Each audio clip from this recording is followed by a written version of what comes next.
దేవిశ్రీ ప్రసాద్ ఇచ్చినటువంటి బాణీలకి ధీటుగా ఏమాత్రం టైం తీసుకోకుండా అంతే స్పీడ్ తోటి మరొక వ్యక్తి లిరిక్స్ రాశారు. ఆ గీత రచయిత ఎవరో కాదు, నాకు ఇష్టడు, నాకు అత్యంత ఆప్తుడు. ఎన్నో మెడ్రాస్లో ఉన్నప్పటి నుంచి కూడా నాకు చాలా పరిచయం.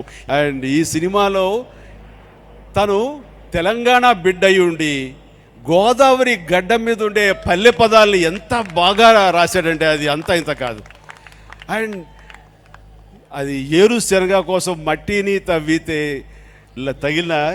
ఏకంగా తగిలిన లంకె బిందె, ఏరుశనగ కోసం మట్టిని దవ్వితే ఏకంగా తగిలిన లంకె బిందెలాగా ఎంత చక్కగున్నవే, సింత చెట్టు ఎక్కి సిగురు కొయ్యబోతే సేతికి అందిన సందమావలాగా ఎంత చక్కగా ఉన్నావే. ఇవన్నీ ఎంత నేటివ్ పదాలు.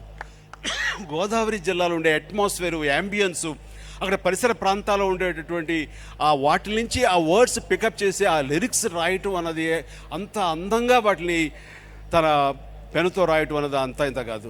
అయ్యా, మీ పెన్నుకి వెన్ను వంచి నమస్కరిస్తున్నాను. వండర్ఫుల్, చాలా చాలా.